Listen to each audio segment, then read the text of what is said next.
Listen, I'm gonna tell you how bad Crown Point is. I just went outside to smoke a cigarette and I got arrested. Like seriously, like it was awful. Luckily my lawyer is Jewish, so I was booked and released in like 10 minutes. Like it worked out just great.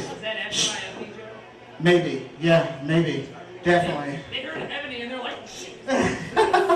That's the signal, that's like the bat signal. So I gotta get back. I'm on work release right now, so just calm down. Sorry. Are you guys enjoying the show? Yeah. Okay, I just want you guys to make just a little bit more noise than that. Are you guys enjoying the show? Anybody out here who likes to make love doggy style? Make some noise. Don't be embarrassed. Make some noise. Make some noise. Okay, I don't like it. I'm not a big fan of it. And I'm going to tell you why. Because number one, I respect women. Just so you know. I like to look into their eyes. Like I like to look into their eyes, deep in their eyes. One time I was with a girl and we were performing coitus. Doggy style. Yeah, that's the technical term. You guys have been really sad-faced the whole time. I'm going to sit down and talk to you real quick. Because you guys have been really sad. Hi, how are you doing? My name's Kobe Bryant. What's your name? What's your name? High five! Sarah's in the house. What? You can tell your real name now. Like, fuck it. What's your name? What? Amy! It's my baby's mother name. I don't like you. But anyway, so we're performing coitus, which is the technical term for it. And I'm doing it doggy style. And I'm just not liking it. Like, I'm just not feeling it. I'm just like, oh my God, like seriously, like stop winking at me. And she's like, I'm not winking at you, my eyes are closed. And I'm like, no, not those eyes, that eye. Like, stop winking at me. Like, seriously, the brown eyes. She's like, what do you mean my brown eyes? My eyes are blue because I'm Kobe Bryant. So I'm like, no, like the brown eye, like that, you don't know like different names for asshole? Like you don't know that? Like I thought you were smart. And she's like, no, I'm totally smart. Like I totally went to Northwestern. And I was like, really? Because I'm fucking you doggy style, so you might as well went to Robert Morris College. So that's how I feel about that. How you doing, Rob? 2 minutes? Really? It's a long time. Right? I don't even have the list, but I can do the list. Yes. Yes, sir. Emily, we have a question for you. We're going to do a Q&A right now, just so you know. How you doing? I'm Phil Donahue. What's your question, sir? What did you do to her left knee? Oh, what did you do to your left knee? This doesn't have anything to do with coitus, does it? All right. What did you do to your left knee? My puppy attacked me. Her puppy attacked her. See, that's when you can use Michael Vick. That's when you can use Michael Vick. When your puppy attacks you, just bring him over. He's like the dog whisperer. Oh, we hate Michael Vick, but he's such an awesome quarterback. Like, relax, it's fine. Oh, we got a question over here? All right. What's the question? Oh, this is from the Macedonian that I finished earlier. What's the question, sir? I don't have no question. No question. He ain't got no question. Vino, you have a fucking question. I know you personally, but you got a motherfucking question. Ask it. Was that like an impression of a black guy right now? That was real serious. Like, what? Are you Martin Lawrence? Calm down. Like, Martino Lawrence. Is that how that works? Oh, I'm sorry. He's like, oh, professional.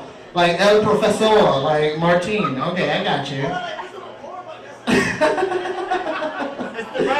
Are we ready? All right. Ladies and gentlemen, I am about to bring up your headline comedian. Now, I'm going to tell you a story, and I'm not sure if she knows this story or remembers the story or not. When I first started doing, like, open mic comedy in Shuba's, I saw Lauren Vino go. And when I saw her go, like, you know, you get in the whole thing, like, I like really, like, girls with, like, really good senses of humor. So I was like, I had an immediate crush on her all day. So we went to Shuba's, and she was sitting on a couch, kind of like that. And I sat, it was packed, and I sat on the arm of it. And I was sitting there and I'm like, what can I say to her? What can I say to her? And then as I was thinking, what can I say to her? I farted.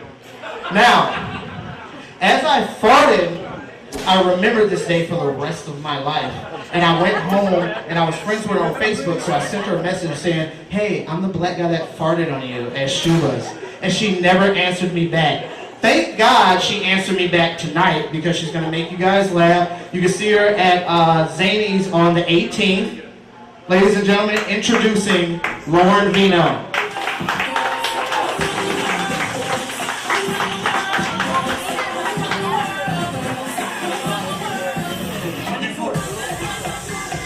Give it up for Keith and all your comics tonight, you guys. And give it up for a spark, because I clearly didn't smell it. Like, you know. Great. I'm really excited. Really? I got, like, I've never had, like, a backup, like, sort of band of, like, really cute girls.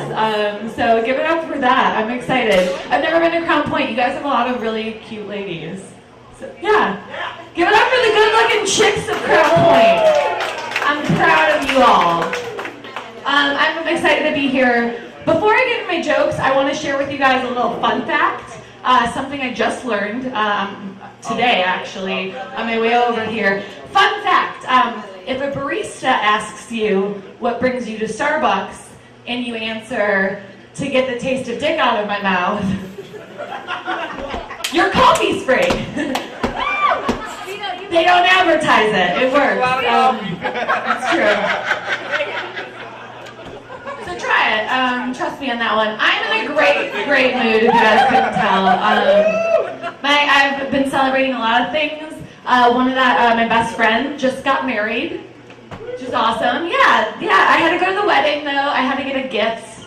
I got them Rock'em Sock'em Robots. Nice. So when they fight, their domestic violence is fun. Like, it doesn't have to be a big old scary mess, right? But it's a silly gift, and I wanted to get like a silly card to go with it. And I learned there's no such thing as funny wedding cards. Did you guys know this? Have you ever looked? Like, I searched everywhere, and it was crazy to me. It was like society needs funny wedding cards, but more importantly, this is a completely untapped market. Like, I'm gonna get rich writing hilarious wedding cards. That's what I'm thinking. Went home, sat down, tried to write them. Took a really dark turn really quickly. I ended up just giving them a card that says, "At least you're not gonna die alone," and a picture of me crying. They laughed because they were uncomfortable, but it works. I'm single now. Thank you. I wasn't always. I was in one of those long distance relationships for a while. Has anyone ever been in one?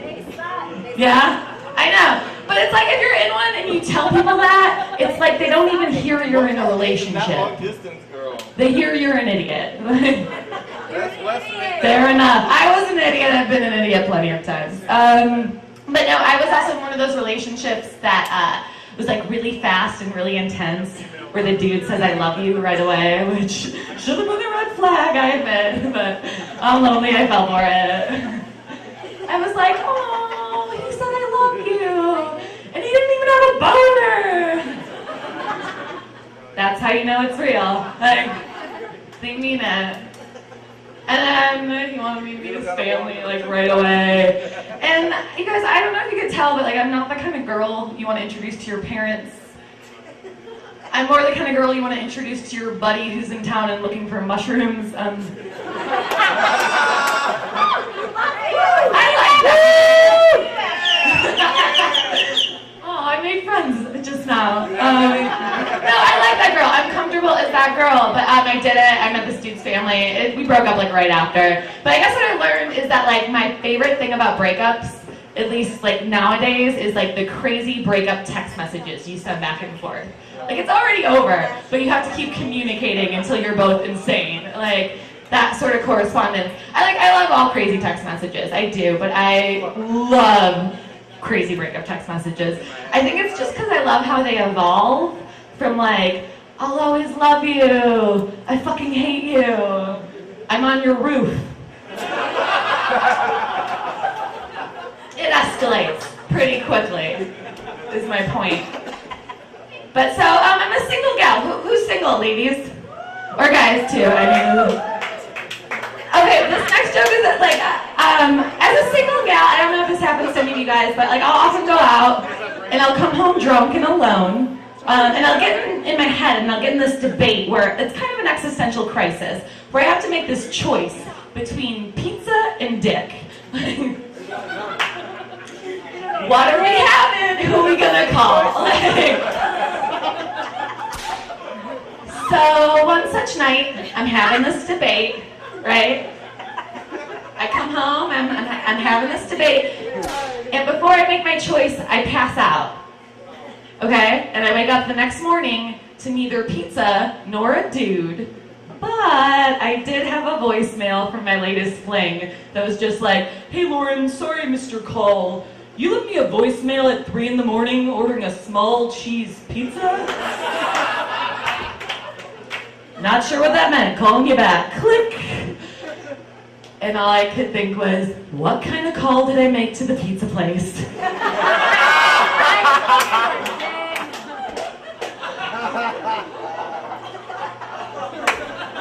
I can never order from there again, right? Or I should order from there exclusively. Like, they just know me as the girl who's real into sausage and pepperoni puns. It's fine. It's cool. So who has to work tomorrow? Give it up for yourselves coming out. I have to work tomorrow. I've had a lot of weird day jobs. I was a nanny for a little bit. It was interesting. The kid I watched, she was a 6-year-old girl, and she knew I was a comedian. And one day she actually asked me if being funny would make a boy like her. Oh, I know. I didn't have the heart to tell her that this is all a lie to trick ugly people into developing personalities. So I taught her an Elmer Fudd impression. It's fine. No. Like, I'm not saying you have to feel ugly to be a comedian. I'm just saying it helps. That's my point. No, that joke kind of comes off as like anti-ugly, and it's not. Like, I mean, I'm not shallow. It's not how I was brought up. I don't know about you guys, but I was raised weird looking. Anyone else? No? Yeah? And a big part of me still feels like that little girl with one eyebrow who just can't grow a neck. You know? It's cool. Self-esteem makes you boring. It's fine. Doing well with it. No, I think it's much harder to be an ugly kid than an ugly adult, because kids are so mean. And like, when you're an ugly kid, you don't just walk around with a target on your back. Like, you have a target on your face. Like, it is your face. Like, so prior to puberty, I had a real bad case of target face, is what I'm saying. Real bad. And but it didn't upset me as much as like after a while I just got really angry with adults for like doling out this like fake reassurance that being different's beautiful, because even as a kid I was like, fuck no, it's not. Like, you know, I just would have respected my elders a lot more if they sat me down and were like, hey kid, we don't know how it's gonna work out, but sometimes ugly ducklings just grow into uglier ducks. Like, why don't you work on that personality, kid? Like, so I nannied. I quit. Like, I just wasn't cut out for the job. Like, they liked me, but like, I'm just not the kind of person that's cut out for like, I can't get in a 20-minute argument with a 6-year-old about why she has to wear underwear to the park when I'm not wearing any. Like, exactly. It's exhausting, right? Like. And like when I quit, they got mad at me. They like, because they wanted like a cool nanny that does stand-up comedy. And for the parents out there, you don't want someone cool helping take care of your kids. Like, you want someone who's not going to get high before picking them up at school, and I'm not that girl. Who smokes weed? Where are my weed smokers at? Nice. So are cops really bad here? Am I getting arrested? After this joke, I'm white. I'm fine, according to. I was smoking weed with some comics after a show, and like I was smoking in my car, and I opened up the center console of my car, and there's just like my weed, condoms, and a toothbrush. I was like, awesome! Like all I need is a loaded gun, and I'm ready for anything. Great. How did I become this strange breed of slutty Boy Scout? Yeah. Never know. Throw me in the woods. I'll fuck my way out. It's fine. It's cool. Starbucks is not open 24/7, okay? Currently I'm not a nanny anymore, thank God. I do have a day job. I work with anorexics. It's a treatment facility. It's not Abercrombie or some bullshit. There are patients, not my coworkers. I mean, sure, I've been anorexic, but never professionally. That really always makes people uncomfortable. No, my job's actually made me a lot more honest about the fact that when I was younger, I had like a mild eating disorder, and this makes everybody weird when I talk about it, which I don't really think it's a big deal, but I asked my buddy about it, and he's like, Lauren, it's because we feel bad. I was like, dude, do not feel bad for me because I was anorexic. It was the happiest time of my life. Seriously, if you're gonna feel bad for me at all, feel bad for me now. Like, now I eat and I have real problems. Like farts and adult acne. Like, things that happen when you put shit that tastes good into your body. But this is kind of weird. Having an eating disorder, it's not about being skinny, it's about being crazy. And like when I learned at my craziest, which was interesting, was like no one ever really worried about me because I never really looked that sick. And the whole experience like really taught me that like no one takes your starvation seriously when you still have boobs. Like you lose those, then people are like, oh, she looks sick, we should help her. But until that, you take your tits elsewhere, anorexics, no one cares. People get uncomfortable with that joke, but I told it for a reason, because it's relevant to this story. I recently had the privilege of performing in a women's prison. Thank you.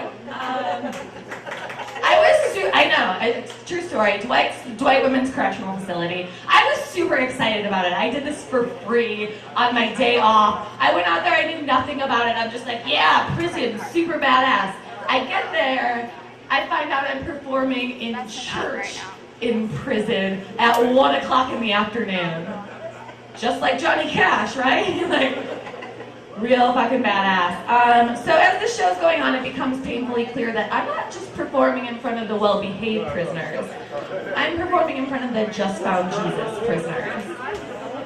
And I don't know if you guys could tell, but I kind of have this like godless white girl vibe you pick up on instantly. They weren't into it.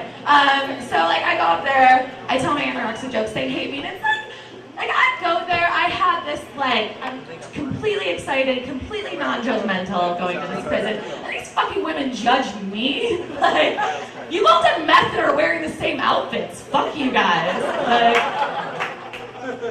I was pissed. But like I do my set and I can't leave. I just have to, because we're in prison, like I don't want to walk around without it. So I just have to sit there and like feel awful. And then the headliner goes up. And she's like this Christian female comic who also happens to be a larger black woman. And she calls me out after I fucking bomb in church prison, you guys. She calls me out, she's like, oh, this anorexic over here, Paris Hilton. She called me Paris Hilton, you guys. Like, which is really the most racist thing you can call someone like me. Like, what, you really couldn't think of another skinny white girl whose head's too big for her body? Like, that's what we're going with? It's not like I got up there and called you precious, jerk. She called herself that in her opening joke, but I somehow wound up the asshole. So that was prison. Here's something change gears, big news. I joined OkCupid today. Do you guys know what this is? The free online dating? It's basically like Groupon for fucking. That's all OkCupid is. I like being single, but I hate dating, which is a weird combination. Because people like make you feel like you're supposed to, at least as a woman, like dating because you get like, you're supposed to get food and drinks and self-esteem. And I'm just like, I'm not good at it. I'm like, I've tried and I'm just not gonna do it anymore because I think for me the problem with dating is that like, oh, did you hurt yourself? I felt that. I hit my head on things all the time. I don't know. Probably because it's too big for my body. But it needs to rest. But no. So dating, like I guess my about dating is that I've realized that I'm so lazy. I don't even like going out with my real friends anymore. Would you expect me to put on makeup and a bra for some dude I might have pity sex with? Like, I don't think so. I'm not a sucker. Like, if I really need a free dinner, I'll shoplift from Whole Foods. I'm done. Like, done. So when you are like me though, and you hate dating, you get in the bad habit of sleeping with your friends, which is really working out for me because I don't like having all those friends anyways. That's a bummer joke. It dates back to college. It's fun. But so I've actually been getting laid recently. This is not my boyfriend, but it's exciting. See this? I've been sitting with this dude who's really interested in my comedy, but I'm really interested in writing jokes about how he's not smart. So it's going well.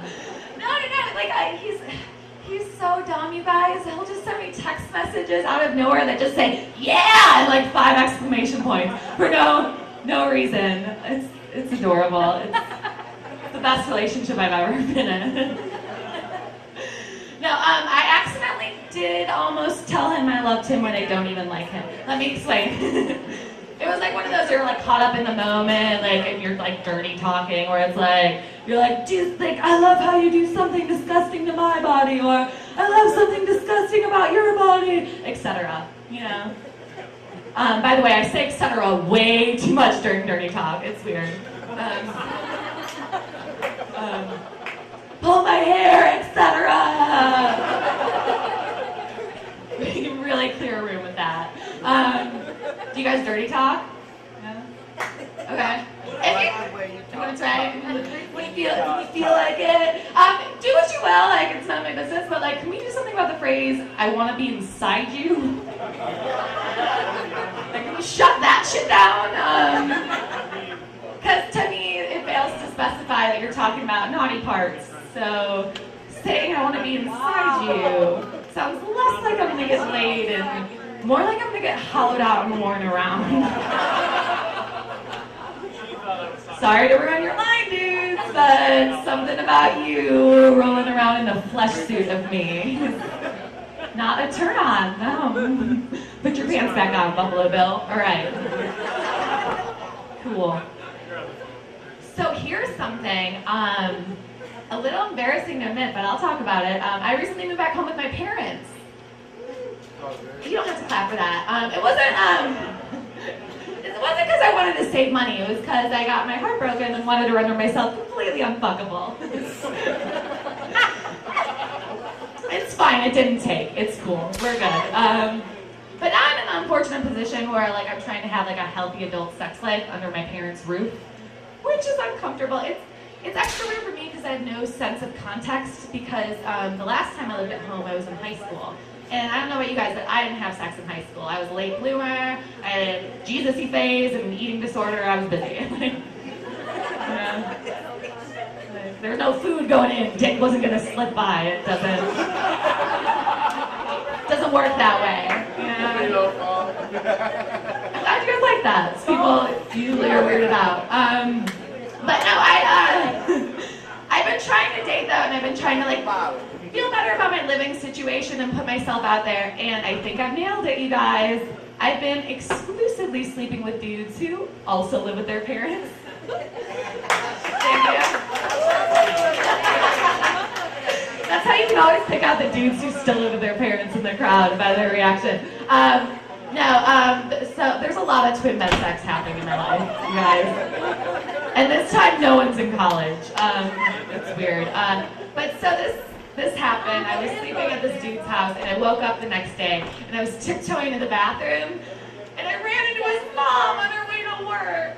That sucks. I know, and I look at her, and my body, as if to say, I'm not a real whore, instantly farted. This ass wasn't paid to be here. Not a pro move on my part. It wasn't. Thank you. Before that, I've had a lot of dude roommates. I live with a bunch of guys. And my old roommate I found on Craigslist. Has anyone ever done this? It was my first time. It was educational. confrontational. And it was weird, like, because I never lived with someone I wasn't friends with first, and like going to meet these prospective roommates, it's like going to this bizarre job interview where like I overemphasize my positive attributes and I underemphasize the amount of time I spend pantsless. Home's a place for no pants, is my point. You guys agree. But I like my old roommate. He was also like a guy, single and attractive. So to my friends, it became not like a bet of if, but when I will sleep with him. It doesn't say a lot about your judgment when your friends start betting against it. By the way, like come on, you guys. I don't want to put myself in a situation where my sexual indiscretions render me homeless. Like, hey Lauren, how'd you wind up homeless? Fucking. Most arrogant homeless person ever, you guys.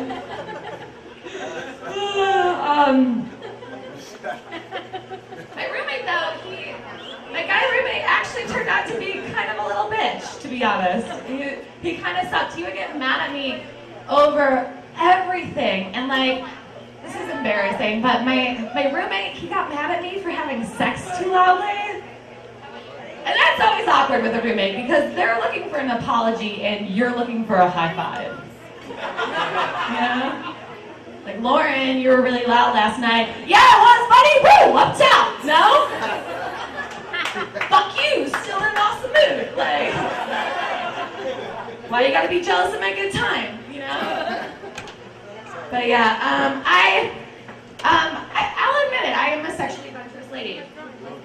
You guys have picked up on that by now, but there are some things I won't do. Number one on that list, I won't give roadhead. It's not because I'm some sort of a prude. Don't boo. Let me explain. It's not about like being a prude. It's about the fact that roadhead is dangerous. And I don't want to die with a dick in my mouth. Don't think I need another reason. Because let's think about it here. Like in the history of roadhead, that's had to have happened more than once, which is too many times as far as I'm concerned. But I keep obsessing over this scenario, like if this were to happen and if I were to die this way, like what would be my confidentiality rights? Like would they tell my parents I died in a fiery car wreck or a fiery slut wreck? They'd cry either way, but for clearly different reasons, you know? I'm gonna get out of here soon. You guys have been great, but I told that joke. We're just gonna keep getting grosser, so just hang on. I told that roadhead joke because I did come the closest I ever came to giving roadhead. I gave a blowjob in a cab. I'm not proud of this, but I was like, but it was in New York City. Like somehow that makes it less gross. I don't. Like let me say this. It's kind of more gross, but like something like here that would be pretty fucking trashy. There is just so Sex in the City. You know. Sex in the City fans, ladies, am I right? I get in some trouble because I love this show, but like I do have one criticism about it. Like Sex in the City was like this iconic show, and there were these 4 characters, and they're all supposed to be different. And the idea is that like every woman in the audience would have a different personality to relate to. Like that's kind of the idea. And my problem with Sex in the City was always that I never related to any of them. And I just really would have connected a lot more to this like iconic series if there was a 5th character that was just like poor and gross, you know? Like she doesn't have to drink Cosmos. She snuck PBRs in her purse. I want to be the 5th character on Sex in the City. Are you okay? Did you hit yourself again?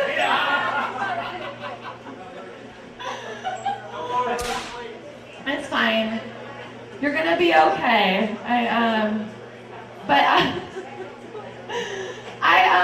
gonna leave you guys, like, I'm gonna get out of here shortly. I'm gonna do this one last story, which is super weird, but it's my favorite. But before I leave, please give it up for one more time for all your comics tonight. And Rob, for having us out here.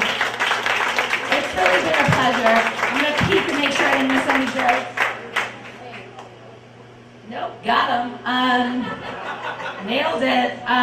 No, I do this. I'm sure we all do this, where I'll I go on the internet a lot with my health problems. Like you Google something that's, and it's a terrible, terrible idea. Lately, this problem I've been running into is that like every time I Google something that's wrong with my body, the next word on the drop-down menu is always pregnant. Like, you don't know my life. Eat a dick, Google. But I've never actually been pregnant. But I thought I was pregnant hundreds of times. Is that too many? No? I have a pregnancy scare every time a child makes eye contact with me. I'm insane. So my biggest pregnancy scare I ever had, I'll share this with you guys. It was in college. It was a couple years ago. And what was interesting about that was my best friend at the time also thought she was pregnant.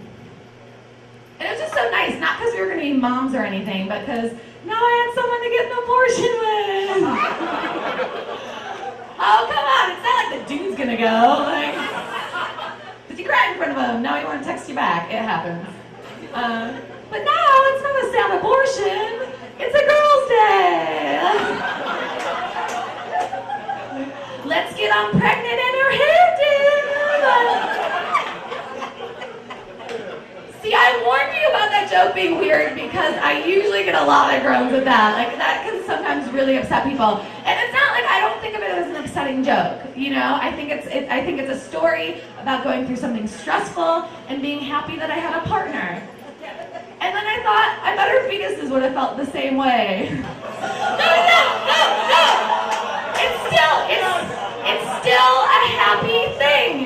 Because they would have gotten to go off together and do cool ghost baby shit we don't even know about.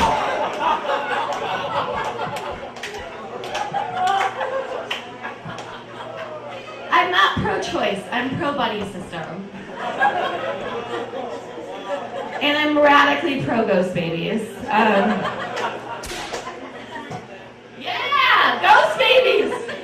Spread it around, you guys. I'm Vino. I'm on Facebook and Twitter. Please find me. You guys are wonderful. I've had a great time tonight. I love you all. Thank you.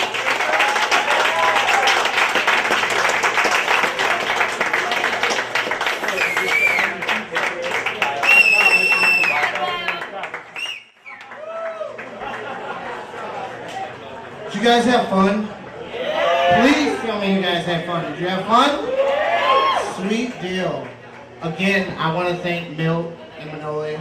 Thank you. I feel like fucking Little John with this right now. Like, yeah! Huh? I don't know. I'm black, so I break the rules. I don't know.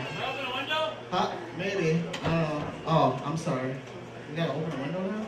Oh, I feel bad.